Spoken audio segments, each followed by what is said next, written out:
Ne bucurăm de ziua de 1 iunie și o celebrăm, este Ziua Internațională a Copilului și este așa o mare bucurie să ne putem uita la copii, să-i binecuvântăm și să ne uităm la ei ca fiind moștenirea pe care o lăsăm în urma noastră pe acest pământ.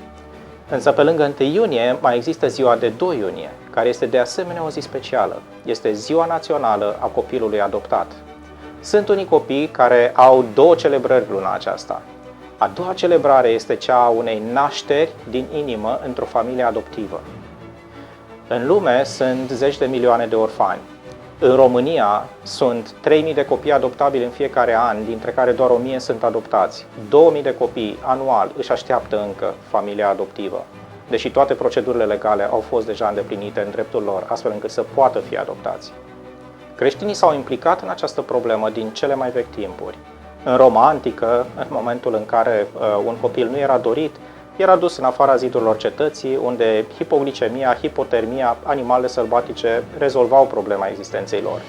Astăzi nu se mai întâmplă lucrul acesta, de aceea copiii se găsesc în centre, se găsesc la asistenți maternali, însă își așteaptă în continuare familia. Este atât de importantă familia, încât un studiu al Universității Harvard a demonstrat că în momentul în care un copil își pierde familia și ajunge într-un serviciu rezidențial, pierde între 1 și 2 puncte de IQ în fiecare lună din cauza stresului cronic asupra căruia este supus. Recuperarea unui astfel de copil nu poate avea loc decât în momentul în care acel copil este adus într-o familie, în mediul pe care Dumnezeu l-a creat de la bun început pentru creșterea și îngrijirea lui. Același studiu observă că în momentul în care un copil vine înapoi într-o familie, conexiunile neurocerebrale se restaurează. Spunem noi că acel copil înflorește și așa este, pentru că a revenit în mediul pe care Dumnezeu l-a creat de la bun început pentru creșterea lui. De-a lungul timpului noi am văzut adevărate miracole.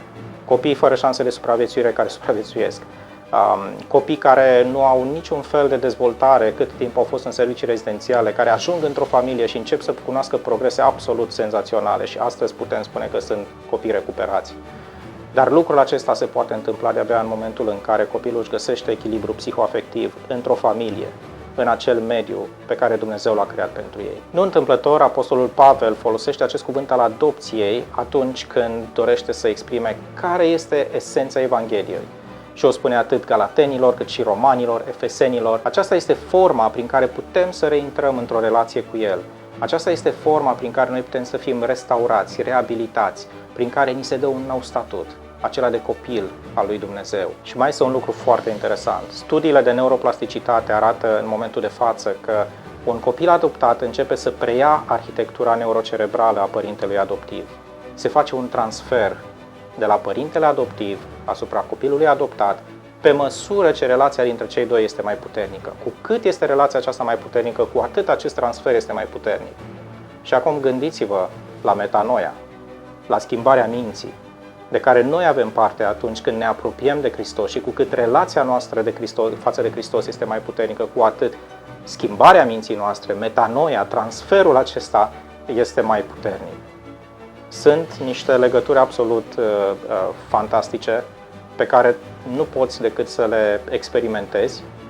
De asemenea, este un proces foarte greu, este un proces foarte dificil, la fel cum Dumnezeu are foarte multe probleme cu noi, și înainte să ne adopte, dar și după ce ne-a adoptat, la fel este și pentru un părinte adoptiv. Dar din perspectiva Evangheliei, din perspectiva faptului că adopția este o expresie a Evangheliei, acest lucru merită tot efortul. Dacă cumva v-ați gândit până acum să faceți acest pas, să știți că nu sunteți singuri, să știți că există grupuri de suport, există resurse, există foarte multe lucruri care în urmă cu câțiva ani nu existau.